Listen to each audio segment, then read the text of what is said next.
Estamos con Lorena Zárate, bueno, una grande del hábitat y a nivel internacional, en particular a nivel latinoamericano. Además, ella es argentina, es de la ciudad de La Plata. Y bueno, estamos súper contentas, contentos de poderla tener con nosotros.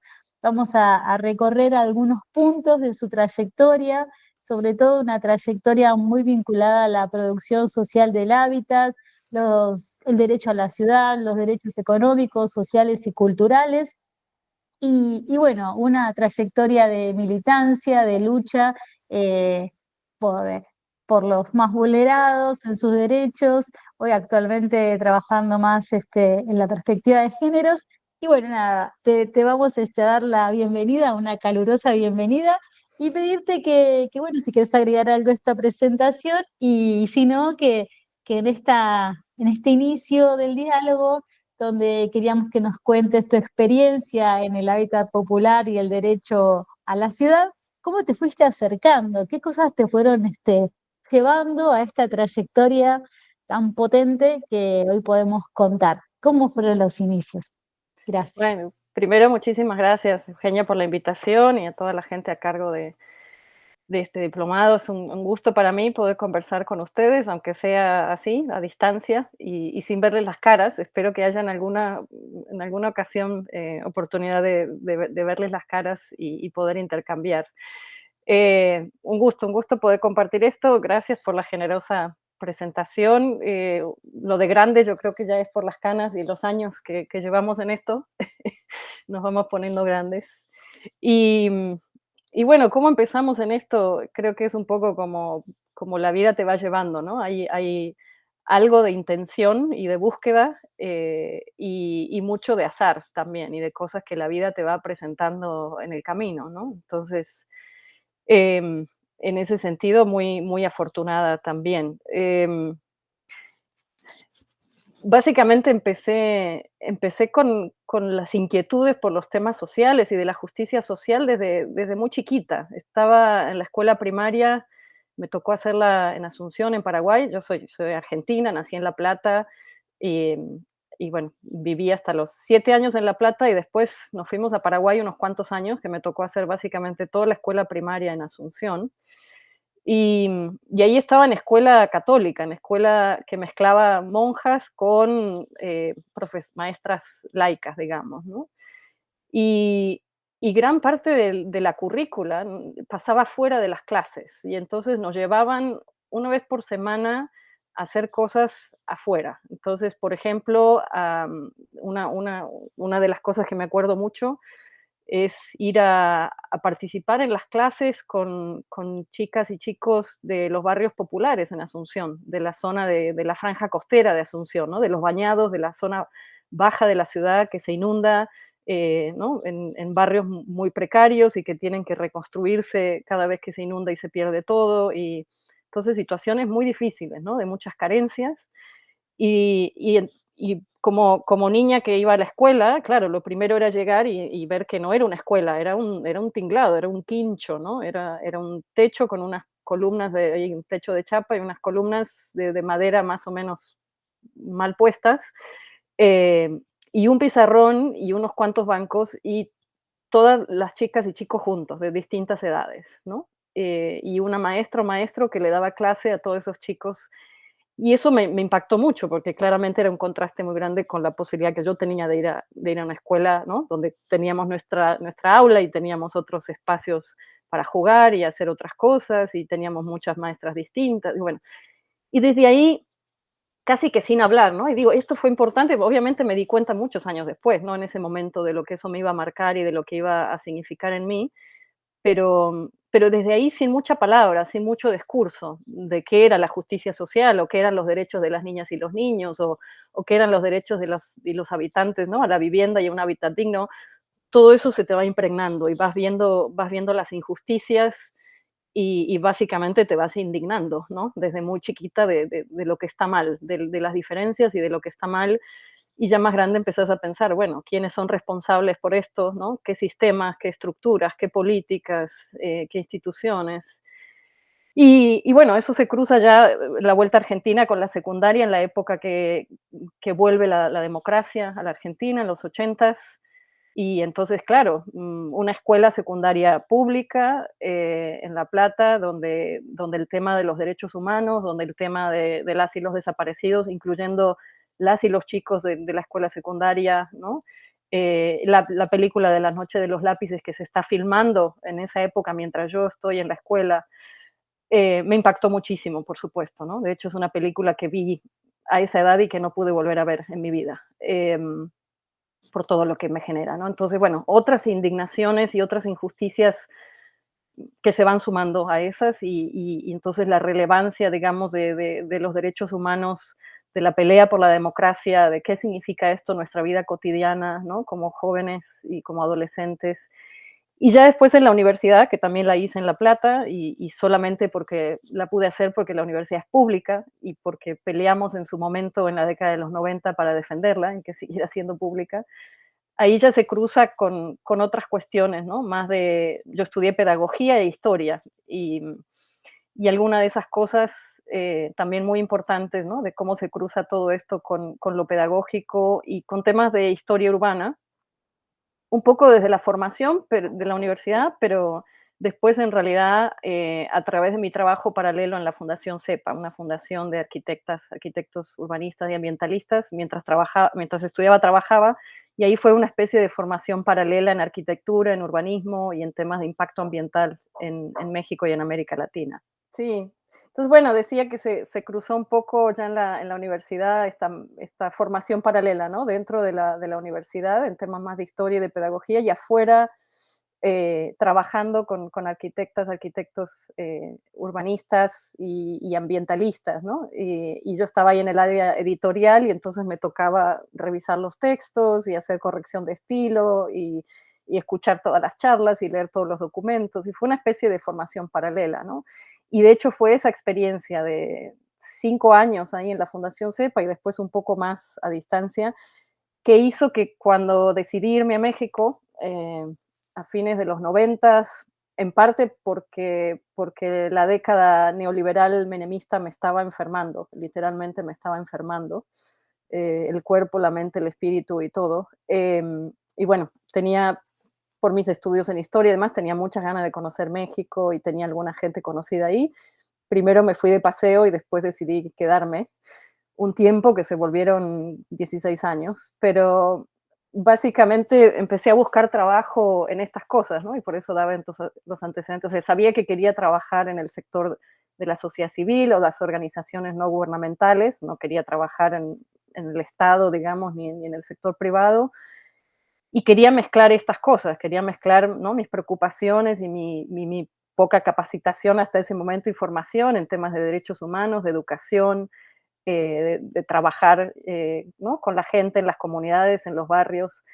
Y por contactos básicamente llegué a JIC, a la Coalición Internacional para el Hábitat. Ahí conocí a Enrique Ortiz en el 2000 y básicamente me invitaron por estos antecedentes, ¿no? En la Fundación CEPA y en estos temas me invitaron a ayudar a armar, a organizar, o sea, mi contrato era de 3 meses, ayudar a organizar lo que fue la Asamblea Mundial de Pobladores o la Asamblea Mundial de Habitantes, que se hizo en México en octubre del 2000, eh, que había recursos para pagar, digamos, no sé, 35 viajes de 15 países y terminaron asistiendo en total con la población local más de 350 personas y de como 80 países de todo el mundo. Y bueno, fue una cosa muy linda, muy potente, que mucha gente que participó todavía recuerda. Y lo interesante, muchas cosas interesantes de esa asamblea, pero en particular una que las y los participantes eran gente de organizaciones sociales, de organizaciones de base, ¿no? Entonces la gente, los profesionales, las y los académicos, la gente de las ONGs, estábamos como equipos de apoyo, tomando notas, haciendo relatorías, ¿no? Ayudando en lo logístico, etcétera, etcétera. Pero las voces venían de la gente de los barrios, gente que nunca había salido, no solo de su país, sino mucha ni siquiera había salido de su ciudad, ¿no? Y que venían como representantes de procesos y de debates sociales previos, porque se hizo un proceso preparatorio de un año y pico más, ¿no? Con reuniones locales, reuniones nacionales. Fue un proceso muy lindo.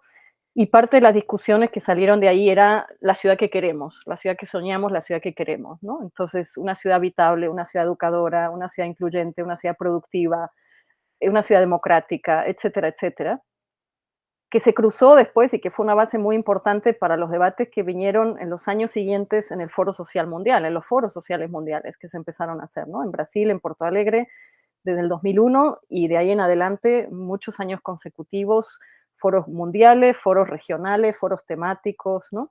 Y entonces, en un proceso de debates que se van como conectando intencionadamente y se van enriqueciendo y se van ampliando, y de ahí sale, por ejemplo, la Carta Mundial por el Derecho a la Ciudad, ¿no? Entre 2004 y 2005, un proceso muy potente con muchas discusiones de muchos lugares, con muchos insumos y propuestas de muchas organizaciones y demás, ¿no? Entonces, bueno, un proceso, eso, que empezó, iba a ser un contrato de 3 meses bueno, terminé después de coordinadora en la oficina regional y después de presidenta de HIC y sigo vinculada a HIC todavía, por supuesto, es gran parte de mi vida, ¿no? No solamente de mi vida de trabajo, sino de mi vida y de mis contactos y de la gente que he tenido la oportunidad de conocer y de aprender todo este tiempo, ¿no? No, es hermoso lo que nos contás, en el sentido de que son, no sé, como 40 años de trabajo, pero sobre todo de descubrimientos. Me parece que es súper importante de movilizarse por las desigualdades, ¿no? No por las diferencias, sino por las desigualdades que te movilizan. Y qué importante el territorio, ¿no? En esto de poder conocer las desigualdades, porque lo que contabas del Bañado de Asunción, yo lo conocí hace 8 años, y me resultó también una experiencia totalmente transformadora, que se reúne con otras experiencias, ¿no? Transformadoras de que nos confirman de que este es el camino que tenemos que caminar, que tenemos que seguir caminando juntas y juntos.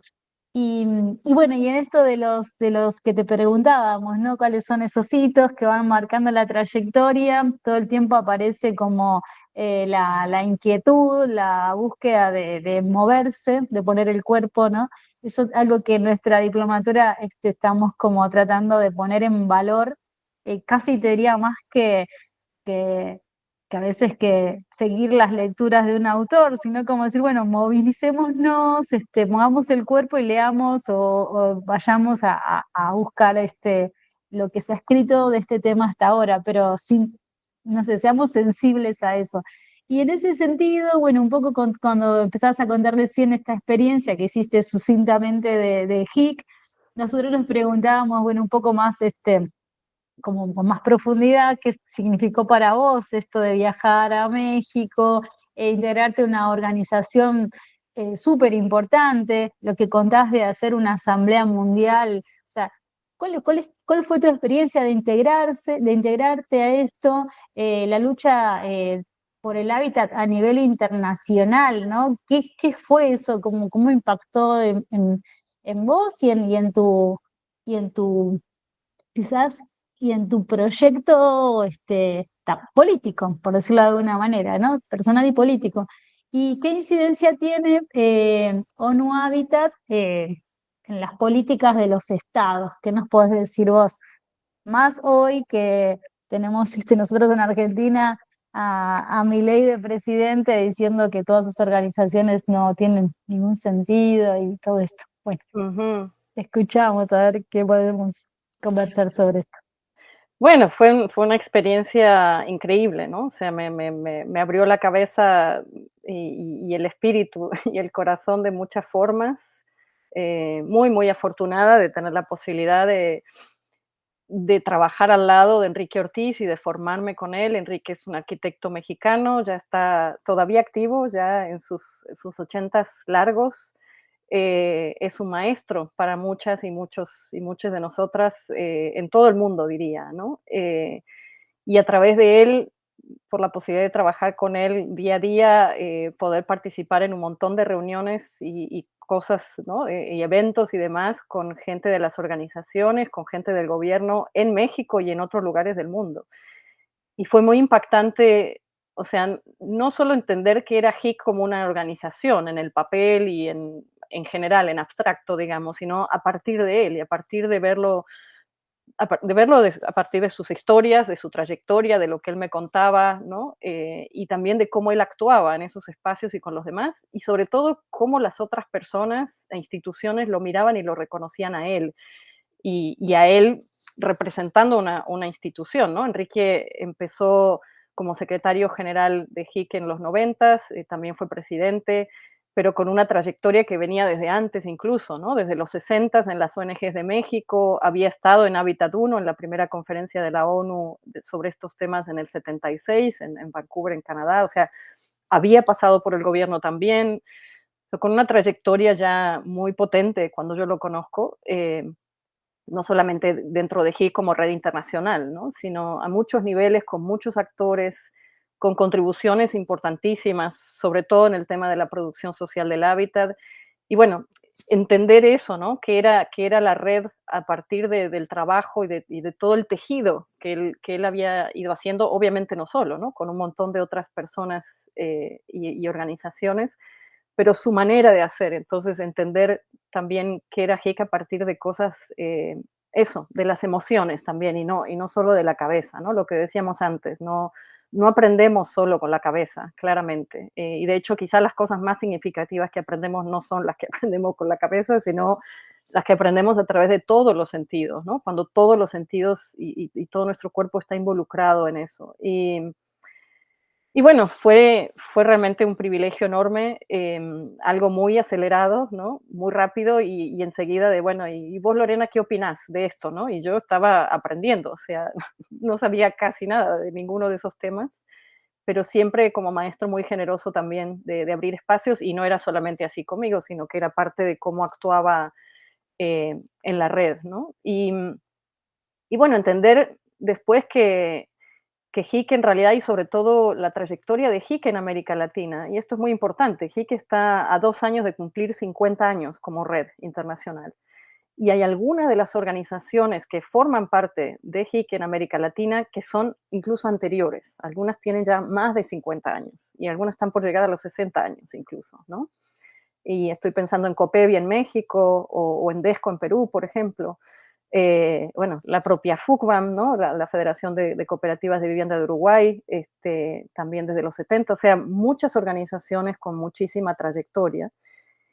Y empezar a darme cuenta también que en el caso de América Latina, parte de lo que explicaba esta, digamos, esta sintonía, este acercamiento y la fuerza, ¿no? La fuerza política y de las propuestas que se hacían desde esta red, tenía que ver con un cruce peculiar en nuestra región de esas décadas, ¿no? De los 60, los 70 y parte de los 80, que podríamos sintetizar, digamos, en, por un lado, la pedagogía de Paulo Freire, ¿no? Y esto que estamos hablando también de la educación popular, de la pedagogía de los oprimidos, la pedagogía de la liberación, ¿no? Y qué implica eso la dimensión pedagógica en nuestras luchas, en nuestra capacidad de organizarnos, de indignarnos, de organizarnos y de articular nuestras luchas y nuestras propuestas, ¿no? Eso cruzado con, obviamente, todo el movimiento de la teología de la liberación, ¿no? Que en América Latina fue particularmente fuerte, la opción de la Iglesia Católica, ¿no? Por los pobres, por la justicia social, y qué implica eso, ¿no? En una agenda claramente en Argentina sabemos, de compromiso con los sectores populares, con los barrios populares, ¿no? Y de trabajo en y desde los barrios populares, y en muchos casos a costa de la vida de muchas personas, ¿no? Y eso se cruza también, obviamente, con la militancia de izquierda, digamos, ¿no? De distintos partidos de izquierda y de distintos activismos de izquierda, y mucho de eso vinculado a estudiantes y a las universidades, ¿no? Y esa mezcla, que seguro tiene otros ingredientes, ¿no? Pero con esos tres ingredientes se explica mucho mucho de los cambios sociales de América Latina y mucho de lo que hay en HIC como trayectoria y como caldo común, digamos, ¿no? De sintonía de distintos actores por estos temas del hábitat y la justicia social. Y bueno, y después en las charlas con otras regiones, porque la posibilidad de trabajar con HIC fue ver también otras regiones y escuchar y aprender de otras regiones mucho, ¿no? un poco de África, de distintos países de África, un poco de Asia, y de Europa también, eventualmente de Norteamérica. Y HIC como red tiene esto también, ¿no? Que no es solo del sur, mezcla organizaciones del sur con el norte y eso también da una perspectiva muy interesante, ¿no? Muchos desafíos, por supuesto, pero una perspectiva muy interesante. Entonces ahí entender tendencias en común de cosas que estaban pasando, ¿no? De privatización de la vivienda, por ejemplo, ¿no? De aumento de los precios del suelo, de debilitamiento del sector público y de las políticas públicas, en fin, muchas cosas que veíamos en común, pero también muchas cosas específicas, ¿no? De trayectorias y de culturas políticas distintas en cada región y en cada país, y por supuesto vocabularios distintos también para nombrar las cosas, ¿no? Entonces, por ejemplo, la producción social del hábitat, que es algo que se da en todo el sur global y que en algún momento se dio también en el norte global, no se llama necesariamente así, ¿no? En otros países de Asia o de África, pero existe como realidad. Los barrios son autoproducidos, autoconstruidos, ¿no?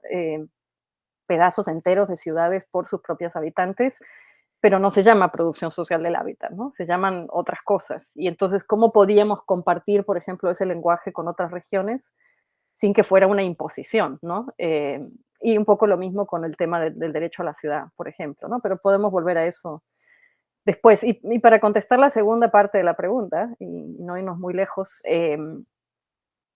digamos que la historia de la relación entre HIC como red de la sociedad civil que aglutina movimientos sociales, ONGs, profesionales, académicos, ¿no?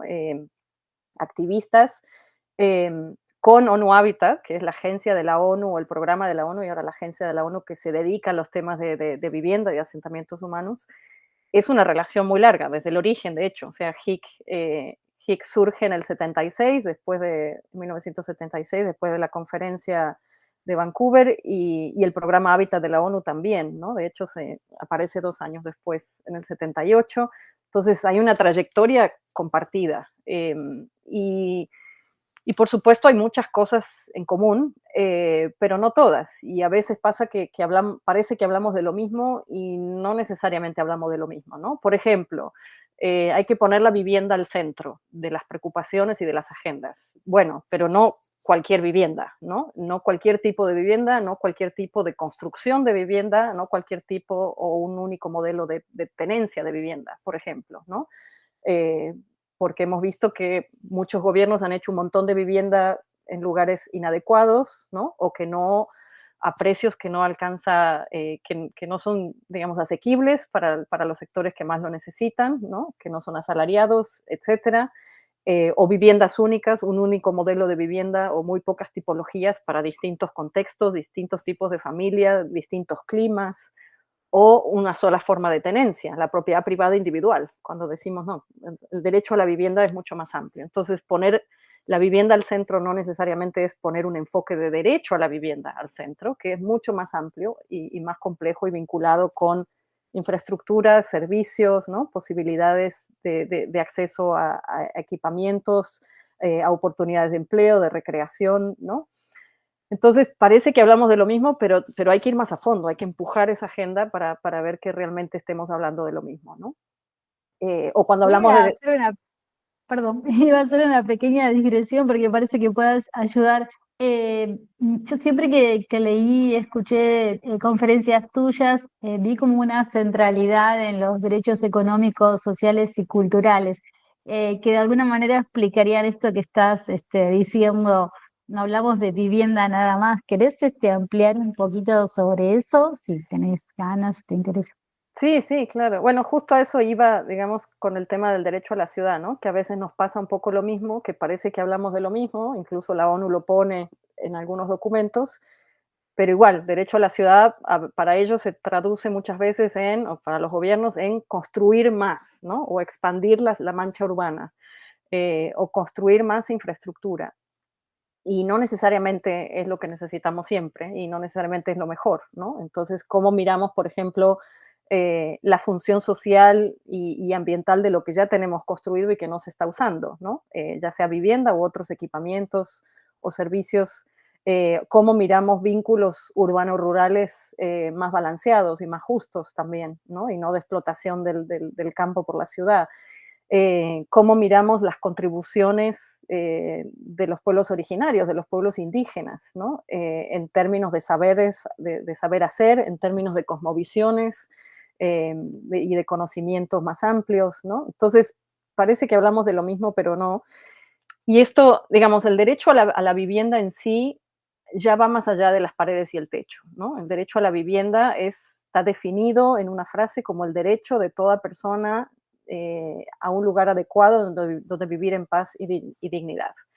Entonces, es un lugar, no es necesariamente una casa y no necesariamente una casa en propiedad privada, ¿no? Necesitamos un lugar, necesitamos que sea adecuado, que lo podamos pagar, que lo podamos mantener, que esté cerca de oportunidades que necesitamos de todo, ¿no? De alimentación, de recreación, de trabajo, de estudio, de conexión social, ¿no? No nos sirve conjuntos en las periferias aislado de todo o que no hay transporte adecuado para llegar. Entonces, necesariamente al hablar del lugar adecuado, el derecho a la vivienda ya vincula a muchos otros derechos, vincula a los servicios públicos, por ejemplo, ¿no? El agua, el saneamiento, la energía están dentro de lo que se entiende por derecho a la vivienda a nivel internacional. Hoy en día lo expandimos y hablamos también de los derechos digitales, ¿no? Y la pandemia lo puso muy claro eso. Obviamente quedarse en casa y lavarse las manos, pero además había que trabajar desde casa o había que hacer la escuela desde casa. Y sabemos que todo eso sin un espacio adecuado y sin conexión a Internet hoy, eso es imposible, ¿no? Entonces, se tiene que ir ampliando ese derecho, pero a la vez lo combinamos siempre con el derecho a la ciudad, ¿no? Y el derecho a la ciudad no entendido solo como el derecho a la urbanidad o a una vida urbana de torres altas y autos y cemento por todos lados, ¿no? Claramente no es eso de lo que hablamos.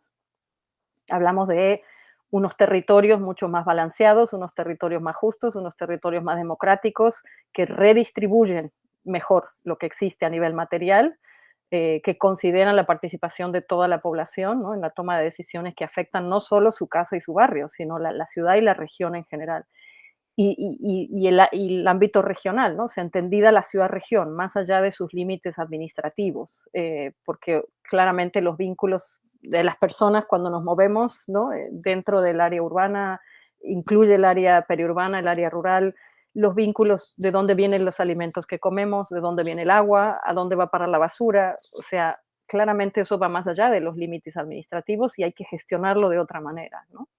Entonces, necesariamente estos dos derechos, ¿no? El derecho a la vivienda y claramente el derecho a la ciudad, suponen una articulación de todos los derechos. Y diría no solo los derechos económicos, sociales, culturales y ambientales, sino también los derechos civiles y políticos, ¿no? Sin un lugar adecuado, tampoco, y con infraestructuras adecuadas, que nos consuma demasiado tiempo ir y venir en el día a lo que tenemos que hacer, no nos queda tiempo ni energía para poder, ¿no? Participar socialmente, participar políticamente, organizarnos, etcétera. Entonces, obviamente están todos vinculados estos derechos, ¿no? Muy bueno, sí, sí, efectivamente, es por eso es que también es tan importante identificar el derecho a la ciudad como un derecho que trasciende el área urbana, ¿no? Como esta relación que hiciste entre los alimentos, ¿no? De dónde vienen y bueno, y qué implica entonces para aquellos que están produciéndolos también acceder a todos los bienes y servicios de la ciudad, que en realidad son bienes y servicios comunes. Teníamos también en esto de HIC, nos preguntábamos si tenés alguna historia, alguna experiencia que te parezca relevante para contar sobre el papel articulador de HIC, por ejemplo, con respecto a la Federación Uruguaya de Construcción de Viviendas o a CELVIP, no sé, alguna experiencia que vos consideres que está bueno compartir sobre el papel que tuvo HIC en articular organizaciones. Sí, bueno, es una historia muy larga, ¿no? Y diría que HIC como red tiene, digamos, como las familias. O sea, HIC tiene hermanitas, hermanitos, tiene hijas, tiene hijos, tiene ya nietas y nietos, ¿no? Y sobrinos. O sea, es un ecosistema de organizaciones, ¿no? Que algunos son desprendimientos de la propia red, otros son articulaciones que se hacen dentro de organizaciones que forman parte de la red y se articulan por temas propios, ¿no? Entonces, por ejemplo, la CELVIP, la Secretaría Latinoamericana, ¿no?, de la Vivienda y el Hábitat Popular, aglutina en América Latina, que digamos nació en los noventas, y aglutina en América Latina varias que son organizaciones miembros de HIC, movimientos sociales sobre todo, y algunas ONGs, y otras más allá de HIC, ¿no? Entonces esto nos pasa muchas veces, que miembros, organizaciones miembros de HIC arman otros espacios y que en general no los vemos como espacios que compiten, sino más bien que tienen una identidad propia. En este caso era América Latina y movimientos sociales, ¿no? Por la vivienda.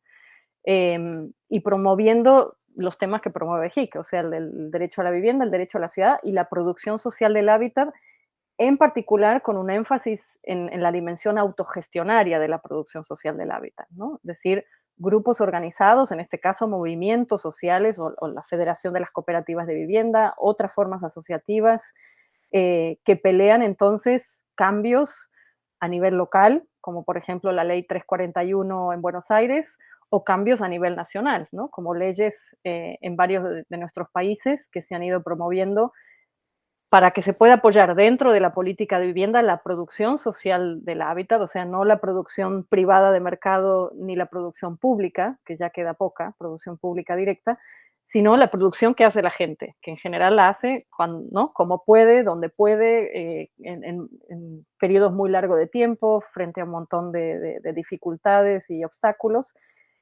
Estas organizaciones lo que hacen es, digamos, facilitar eso, acelerarlo, ¿no? Y entonces tener procesos de formación y de intercambio sistemáticos en temas más políticos, en temas organizativos, en temas técnicos, con pasantías, ¿no? Con formación, con cursos y una agenda muy clara de incidencia, o sea, concertada a nivel regional, pero que después se hace a nivel nacional o local en los países, ¿no? Entonces, también la COSEAVIS, que es una coordinadora centroamericana, donde también ahí hay algunas ONG, miembros de HIC, algunos movimientos sociales y nuevas cooperativas y federaciones de cooperativas que han surgido en varios países de Centroamérica, ¿no? Promovido por compañeros, compañeras de FUCBAM y otras organizaciones ahí. Y entonces pelean leyes a nivel nacional para que esto se reconozca, pelean fondos nacionales, ¿no? Para que haya fondos específicos, públicos, para apoyar este tipo de procesos con localización adecuada, ¿no? Terrenos adecuados para poder hacer estos procesos de autoproducción y de autoconstrucción, pero con localización adecuada, con servicios, obviamente, y equipamientos, con financiamiento adecuado, o sea que el financiamiento no puede ser el mismo que el que se le da al sector privado o el que usa el sector público, tiene que ser un financiamiento que se adecue, ¿no?, a las características sociales de los distintos grupos, que vaya en relación a los ingresos de la gente, que se pueda considerar el aporte en especie que hacen las personas y las organizaciones, por ejemplo, y no solo el aporte monetario, ¿no?, como parte de la contribución y demás. Y el tercer componente es la asesoría técnica, que haya asesoría técnica profesional integral, no solamente de arquitectura, digamos, sino de otras disciplinas que se necesitan porque estamos hablando de barrios, ¿no? Estamos hablando no solamente de viviendas, sino de barrios y comunidades que se generan. Y entonces poder tener esa asesoría pagada también a través de estos fondos públicos, ¿no? Entonces son experiencias muy fuertes que incluyen eso, ¿no? Articulación, intercambio de saberes y acción pública, acción de incidencia y de propuestas, ¿no? Y esto, digamos que con distintos formatos. Hay sistematización de experiencias, producción conceptual, propuestas de política pública, análisis de leyes, por supuesto, publicaciones, ¿no? Exposiciones, videos, podcasts, que ahora, ¿no? Programas de radio que están muy de moda y que son muy buenos para dar difusión más amplia, pero también escuelas de formación, y esto es muy, muy, muy importante, ¿no? Escuelas de formación de las propias organizaciones, de los propios movimientos, que garantizan que este saber colectivo acumulado no se pierda, digamos, ¿no? Que se transmita y que no se pierda. Hay una especie de memoria institucional colectiva compartida que es muy, muy, muy importante porque muchas veces eso se pierde, ¿no? Incluso en el sector público, cambian los gobiernos y ya se pierde el saber hacer, o se dice, no, eso es imposible, eso nunca se hizo. Y entonces las organizaciones dicen, no, eso sí se hizo. Lo hicimos nosotras y o lo hicimos con algunos otros gobiernos, ¿no? Entonces, esta parte es súper importante, de escuelas propias de formación y, por supuesto, articulación con la academia, ¿no? Como la diplomatura que están ustedes impulsando y tantas otras que en nuestra región se impulsan en apoyo a estos grupos y a estos procesos sociales, ¿no? Entonces, digamos que es una maraña de cosas, pero intencionada y sistemática, ¿no? Y generosa, diría, generosa o sea, nadie lo hace para hacerlo solo y para guardárselo para sí mismo, ¿no? Es de abrir y es de compartir y es que haya eso, fertilización cruzada de las cosas, ¿no? Inspiraciones cruzadas y aprendizajes cruzados de todo esto, ¿no? Claro, en ese mismo sentido, este aula que estamos abriendo y compartiendo para que quede ahí, para que se escuche en el tiempo, tiene un poco ese cauce, porque, por ejemplo, hace poco estuvimos entrevistando a Silvia Evis, que nos traía una experiencia impresionante de la década de los 90, que habían hecho una propuesta de colectivo y disputaban y de alguna manera el derecho a la movilidad, el derecho al transporte en los barrios. Y eso después, si bien, o sea, hay una memoria, pero no queda en ningún lugar registrado, porque justamente la vocación generosa de quienes lo promueven no persigue como el mármol. Y entonces estamos ahí buscando todas estas experiencias y las estamos poniendo en este formato, complementando lo otro que es lo vivencial, porque también es cierto que si no nos pasa por el cuerpo, es muy difícil eh, ponernos en relación a algo que todavía no conocemos, que todavía no nos sensibilizó. Y bueno, entonces estamos ahí haciendo este, esta experiencia también de no perder la memoria y traerlo al registro, como estamos haciendo ahora contigo. Bueno, una última parte de la entrevista, nos gustaría que nos cuentes un poco el panorama del derecho al hábitat en América Latina, digamos, qué cambios hubo en la agenda de derechos, tierra, vivienda, ciudad, desde el 2000, que era un poco lo que vos estabas contando, qué temas se incorporaron a la agenda y bueno, un poco de esto, qué avances podés reconocer, qué temas quedan, todo lo que, de todo te queremos preguntar. Así que bueno, veamos qué podemos ir recuperando. Sí. Bueno, digamos, no sé cuánto hay nuevo, ¿no? Pero porque muchas de estas cosas que nos parecen nuevas en realidad estaban ahí antes también, ¿no? Pero básicamente, digamos, particularmente en nuestra región, en América Latina, hay como desde los 90 tenemos una coyuntura un poco paradójica, ¿no? O sea, por un lado, de vuelta de la democracia, y obviamente un rol fundamental ahí de las luchas populares en general y de las luchas de los barrios y desde los barrios populares fundamental, ¿no? Para avanzar no solamente el derecho a la vivienda, el derecho al hábitat, el derecho a la ciudad, sino la gestión democrática de las ciudades y de los países, ¿no? O sea, de una lucha por el retorno de la democracia muy potente. Eso, digamos, se da también con cierto nivel de descentralización, que también es muy interesante para nosotras, ¿no? Que no solo queda todo concentrado en el Estado-nación o ¿no? a nivel federal o nacional, sino que hay un rol importante también de las ciudades, de los territorios, pero claro, en un contexto a la vez de avance de políticas neoliberales. Entonces, recuperamos la democracia, recuperamos cierto, ¿no? protección y reconocimiento de derechos humanos, cierto nivel de descentralización que podría ayudarnos a avanzar cosas, pero a la vez en un contexto, ¿no? paradójico y contradictorio de agenda neoliberal. Entonces, eso debilitó muchísimas cosas, por supuesto, ¿no? Y a la vez tenemos este proceso de que muchos de los liderazgos surgidos de los barrios populares, ¿no? Terminan en gobiernos locales o nacionales. incluyendo muchas líderes de movimientos sociales y ONGs, e incluso de la academia, afiliados a HIC, ¿no? Parte de nuestra red. Entonces terminan de legisladoras o legisladores, ¿no? De funcionarias públicas a nivel local o nacional, de ministras incluso de vivienda.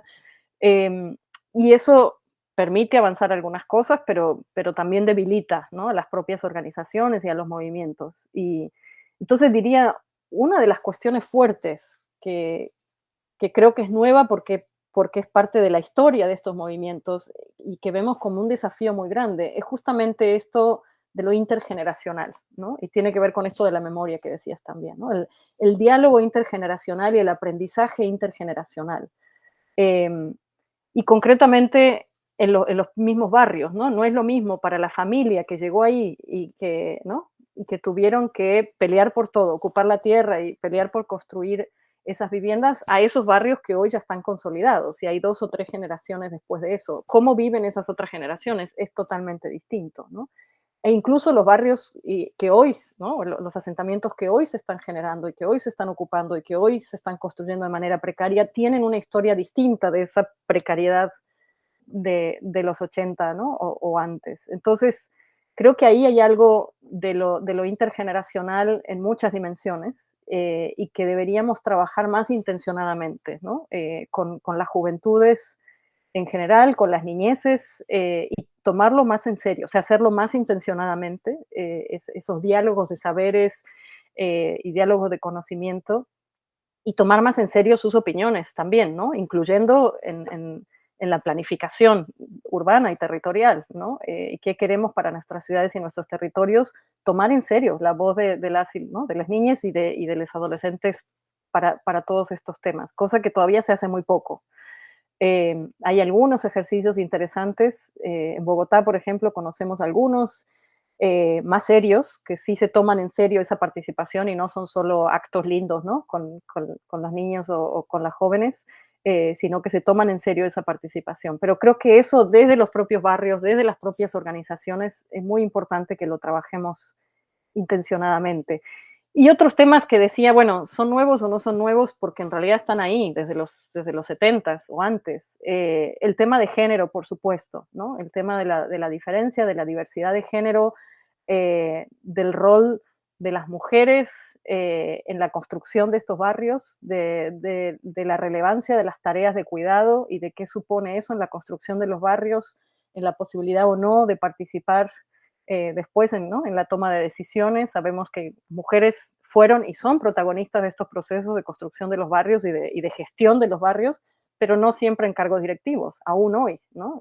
Los puestos de liderazgo siguen estando dominados y eso no solo tiene que ver con el género de quién está ahí, si son hombres o mujeres, sino de qué manera se entiende el poder y de qué manera se toman las decisiones, ¿no? Entonces, esto de entender las emociones, más allá de la cabeza y de lo racional, ¿no? De traer las emociones aparte de nuestra formación y de la acción política, de entender la relevancia de los cuidados como tareas que deben ser compartidas y redistribuidas socialmente, de entender la proximidad y la pobreza de tiempo, ¿no? Que tenemos las mujeres para poder dedicarnos a otras cosas. En fin, todo el trabajo de cuidados no remunerados, ¿no? Y cómo eso genera más pobreza también y menos oportunidades de otras cosas. Entonces, digo que son cosas, digamos, no tan nuevas porque estaban ahí, lo que pasa es que se van ampliando y se van profundizando y ahora ya hablamos de no solamente un urbanismo con mirada de género, sino de un urbanismo feminista. Y eso quiere decir que pone no solamente las mujeres y no solamente los géneros, en plural, ya no solo hombres y mujeres, sino toda la diversidad que tenemos en el centro, sino que trae otros temas también, ¿no? Trae otros temas porque mira interseccionalmente todas las capas de opresión y de diferencia y de privilegios que vivimos como personas, ¿no? Entonces trae cuestiones, por supuesto, de diferencia en el ingreso, pero también cuestiones raciales y étnicas que debemos mirar, cuestiones de estatus migratorio, ¿no? Y muchos asuntos que, bueno, de habilidades, por supuesto, y discapacidades, y muchos otros asuntos que van más allá de la mirada de género. Y que ponen en el centro, que por supuesto la incluyen, pero va más allá, y que ponen en el centro estas cuestiones, ¿no? El tema de cuidados y la reproducción social como una dimensión básica, sin la cual no podemos funcionar como sociedad y como ciudades. ¿Quiénes tienen esas tareas a cargo? ¿Qué suponen esas tareas? ¿No? ¿Cómo las redistribuimos? ¿Cómo las retribuimos económicamente y demás? ¿Cómo las articulamos entre el sector comunitario, el sector público, ¿no? Incluso el sector privado? En fin, trae otros, por supuesto, temas de proximidad que decíamos, temas de seguridad y de violencias en general, ¿no? La violencia doméstica, pero también las violencias en el espacio público, no solamente la violencia física, la violencia emocional, psicológica, ¿no? Económica, etcétera, etcétera. Entonces, y trae también otras economías, y esto es muy, muy, muy importante, ¿no? Porque en realidad las economías que sostienen nuestras comunidades y nuestras ciudades y nuestros países no es solamente una economía capitalista, no es solamente una economía asalariada, ¿no? Son economías mucho más diversas, mucho más complejas, que incluyen otros principios, ¿no? Y entonces tenemos, por supuesto, la economía popular, tenemos la economía social y solidaria, tenemos la economía del cuidado, ¿no? Y todas esas economías que usualmente no se ven, como los barrios populares, que todavía muchos no se ven, ¿no? Y no están en el mapa, no están en las estadísticas, no entran en los programas de apoyo, etcétera. Y estas economías tampoco se ven, o cuando se ven están criminalizadas, ¿no? Están como estigmatizadas e incluso criminalizadas. No se puede el comercio ambulante, ¿no? Eh, no se reconoce las tareas de cuidado comunitario que hacen tantas mujeres y jóvenes en los barrios, ¿no? O en las ollas populares, etcétera. Entonces, estos temas que en parte, digamos, traen una trayectoria muy larga, pero sí tienen ahora, yo creo, otra potencia, ¿no? Tienen otra profundidad, se conectan mucho más con otros asuntos, incluyendo, por supuesto, la lucha por la justicia ambiental y climática, ¿no? Que también es algo que viene de los 60s y los 70s, pero ahora toma ya otras dimensiones y para nosotras necesariamente se articula con la justicia social y espacial, ¿no? Entonces, estamos cruzando eso en distintas reflexiones y propuestas que estamos haciendo a distintos niveles, ¿no? Me quedo un poco callada porque es como una, no sé, tu panorama es muy integral. Me parece que efectivamente lo que nos compartís habla de una mirada holística, pero a su vez situada, atravesada por la comprensión de lo que es la reproducción, ¿no? La reproducción de la vida. Y, y me parece que eso nos pone como alertas a, a no, a no desestimar todo ese trabajo colaborativo que hacemos como si fuera algo de segundo orden. Creo que cuando te escucho digo, uy, esto es súper potente, estamos hablando de cantidades de horas, de voluntades, de valores que están como sumergidos, ¿no? Y que si los podemos por lo pronto conversar, ¿no? Y darle entidad, estaríamos como en otras condiciones de dar esta lucha por el acceso al hábitat. Y nada, pensaba si querías decir algo más sobre los desafíos que estamos enfrentando, si querías decir algo más por ahí sobre nuestro país. Qué sé yo, como qué mensaje quizás que quieras compartir como para cerrar hoy el diálogo, pero poderlo volver a abrir en cualquier momento. Sí, bueno, quizá una reflexión más general y después una más especial sobre Argentina que tanto nos duele, ¿no? Diría, digamos, que hay muchos avances, obviamente, en todas estas décadas, ¿no? Tenemos marcos legales, tenemos leyes, tenemos incluso cambios constitucionales en muchos de nuestros países, mucho de eso producto del trabajo de muchas de estas organizaciones y redes vinculadas a HIC también, avances a nivel internacional en agendas y en compromisos y en obligaciones de los países. Tenemos políticas transformadoras, ¿no? A nivel local y a nivel nacional. Pero bueno, tenemos también eso, muchas leyes y mucho marco que no se aplica, ¿no? Muchas obligaciones que no se cumplen, muchas políticas muy buenas, pero que después se descontinúan o que pierden financiamiento. Esta crisis de recambio generacional, que creo que es muy fuerte en nuestras organizaciones más tradicionales, digamos, pero que en realidad se da en paralelo con una amplísima movilización, sobre todo juvenil, pero no solo, ahí creo que también hay diálogo intergeneracional, en particular en temas ambientales, en temas feministas y en temas indígenas y raciales, ¿no? Y ahí si miramos esos movimientos sí tienen diálogo intergeneracional y diría que recambio generacional. Y me parece que nuestros movimientos de hábitat y de vivienda por un lado, deberían aprender más de eso, como movimientos sociales y a la vez integrar más y vincularse más a esas luchas, ¿no? Cómo se vinculan nuestros temas de hábitat y vivienda claramente con las luchas ambientales, con las luchas feministas, con las luchas por la equidad racial, ¿no? Y étnica. Entonces, me parece que ahí, y esa movilización enorme de las juventudes que vemos en las calles, no solamente en América Latina, en todos lados, ¿no?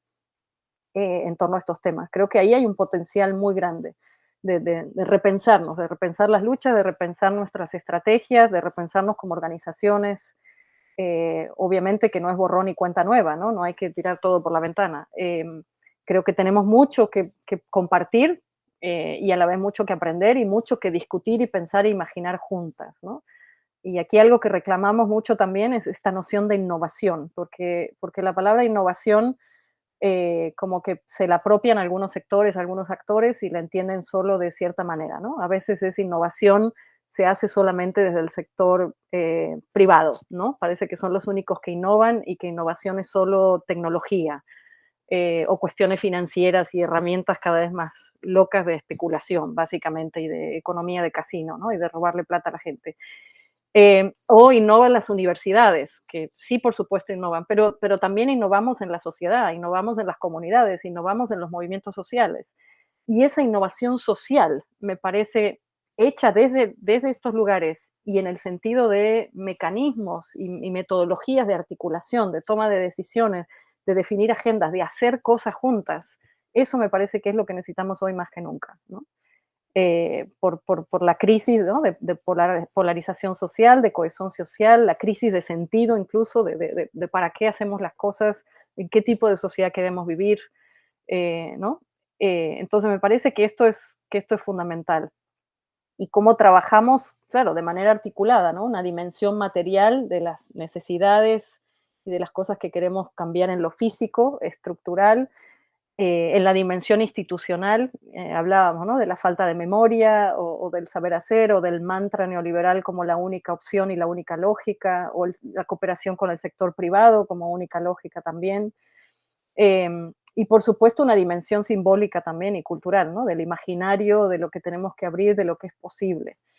Entonces ahí hay mucho por hacer, no solamente Argentina, muchos países hoy están a nivel nacional yendo en una dirección muy peligrosa, muy, muy peligrosa, durísima, ¿no? Durísima de destrucción de estas bases de lo colectivo, de lo organizativo, de lo público, ¿no? Se habla de las élites y de las castas cuando en realidad de lo que se quiere hablar es de destrucción de lo público como sector y de lo público como esfera de discusión y de toma de decisiones y de posibilidad de convivir en una sociedad, ¿no? En realidad nos están destrozando como sociedad. E insisto, no solo en Argentina, esto es una tendencia global y no importa de qué tipo de partido sea, qué tipo de religión sea la dominante en el país. Lo que sí vemos es que la mayoría de esos liderazgos son masculinos y no solo son varones, sino que son varones promocionando y haciendo alarde de una masculinidad tóxica, de una masculinidad violenta, ¿no? De que alienta la diferencia como la culpa, ¿no? De lo que nos pasa la tienen los diferentes, no la diferencia y la diversidad como algo que nos hace ricos, ¿no? Como sociedad y como especie, sino la diferencia es la culpa, ¿no? De quién tiene la culpa de lo que nos está pasando y básicamente odio y violencias de todo tipo, ¿no? En cosas que hace unos años eran intolerables y de hecho se castigaban por ley. Hoy eso no solamente se permite, sino que tenemos líderes, tenemos presidentes que están impulsando esa ideología del odio, ¿no? Y apología de la violencia en todos sus niveles. Entonces, creemos que más que nunca, digamos, esta visión feminista de los cuidados, de la reproducción de la vida, como decíamos antes, de tejer redes y acuerdos y alianzas en todas las dimensiones que podamos, ¿no? De poder entender el poder y el ejercicio del poder de otra manera, que es muchísimo más horizontal, ¿no? De entender el hacer política más allá de lo racional, obviamente más allá de los votos y más allá de los negocios, claramente, ¿no? Esto es fundamental hoy, más que nunca. Y sabemos por la experiencia de Argentina que se puede resistir y que se pueden construir otras cosas, ¿no? Se hicieron en dictadura, se hicieron en la crisis del 2000-2001, se seguirán haciendo, ¿no? Cada vez es más difícil, cada vez la destrucción es más potente, el ataque es más brutal, es más abierto, ¿no? Con actores cada vez más poderosos, pero somos la mayoría, o sea, somos la mayoría, ¿no? Ese poder es mucho y está muy concentrado, pero las demás somos la mayoría. Por lo tanto, si somos capaces de acercarnos, de organizarnos, de entender qué son los valores en común, ¿no? Qué es la lucha en común hoy, y me parece que esta lucha entre básicamente la contraposición entre los cuidados en general, incluyendo no solo el cuidado entre las personas, el cuidado a nuestras instituciones, a nuestros barrios, ¿no? A nuestros patrimonios de todo tipo, el cuidado a la naturaleza, por supuesto, el cuidado a los saberes distintos, versus las violencias de todo tipo, incluyendo las guerras ¿no? Y la destrucción entera y el desplazamiento de millones de personas en tantos lugares del mundo. Pues, al final para mí se resume en eso, y eso me da la guía, eso me da la brújula y eso me da la esperanza de dónde trabajar y con quiénes trabajar y para qué trabajar, ¿no? Bueno, hermoso.